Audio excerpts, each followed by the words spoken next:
Good evening বন্ধুরা, Rumpa's healthy food চ্যানেলে সবাইকে স্বাগত। আজ আমি আপনাদের জন্য নিয়ে এসেছি বাড়িতে বসেই কি করে পিওর ঘি বানাবেন তারই রেসিপি নিয়ে। তো এখন আমি 1 লিটার দুধ থেকে সরটা তুলে নিলাম, আর তার মধ্যে দিয়ে দিলাম টক দই। এটা দিয়ে এবার ওর উপরেই আমি সরগুলো 1 উইক ধরে স্টোর করে নিয়েছি, আর এটা ফ্রিজে রেখে দিয়েছিলাম।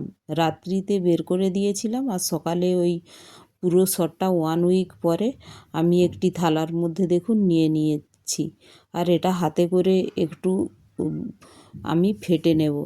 দেখুন এটা 1 সপ্তাহ ধরে ছিল তো ফ্রিজের মধ্যে, তো একটু শক্ত শক্ত দানা থাকলে তাকে এভাবে হাতের সাহায্যে আমি ওগুলোকে ভেঙে তারপর হাতের তালু দিয়ে এটা ফেটে নেব।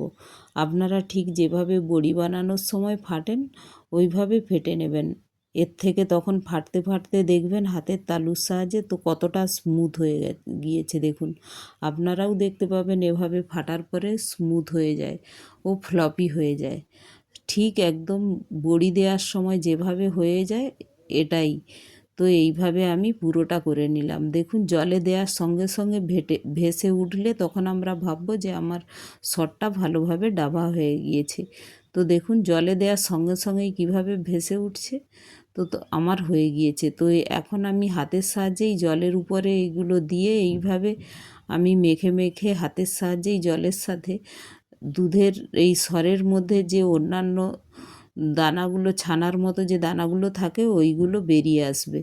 তো তখন আমি ওটা থেকে 3-4 বার এইভাবেই সেমভাবে ধুয়ে নেব, জলটা চেঞ্জ করে করে। আর প্রথম জলটা আপনারা ঘোল হিসাবে খেয়ে নিতেও পারেন, এটা খুব ভালো লাগে।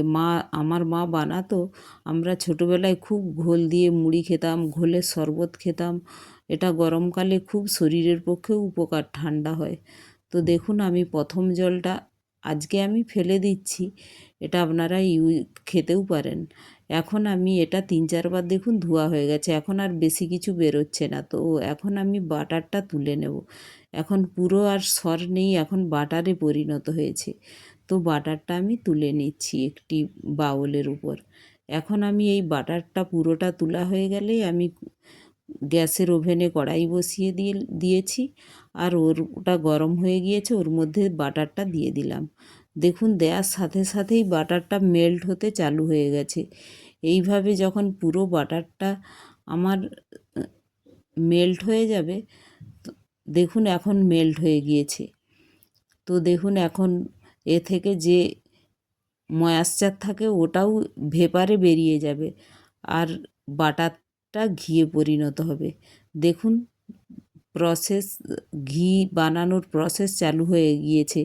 ওখানে দেখুন সাইডে সাইডে ঘিয়ের একটু একটু লেয়ার এসে গিয়েছে। তো একটি স্পুনের সাহায্যে আমি আপনাদের সরিয়ে দেখিয়ে দেব কিভাবে ঘিটা সাইডে সাইডে তৈরি হতে লেগে গিয়েছে। আর কালারটা দেখুন চেঞ্জও হয়ে গিয়েছে। এই দেখুন কত সুন্দর ঘিটা, কতটা পিওর আপনারা বুঝতে পারছেন তো। বাড়িতেই পুরোটা বাড়িতেই তৈরি করা হচ্ছে।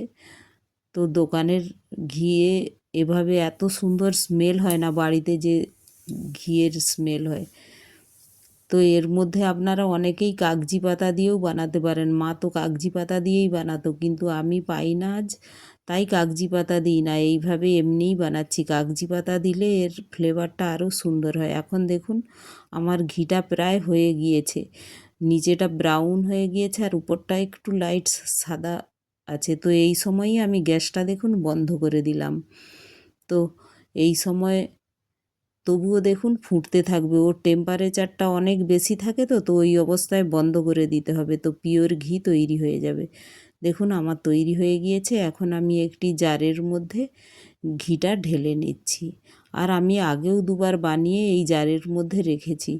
তো দেখুন কতটা পিওর ঘি তৈরি হয়েছে, আর কালারটা আপনাদের দেখিয়ে দিচ্ছি আগের ঘিয়ের সাথে, আর এটা মিক্স করে দিলাম।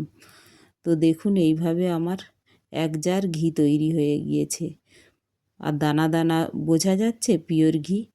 তো একটা লাইক, শেয়ার ও সাবস্ক্রাইবও করে দেবেন। Thank you.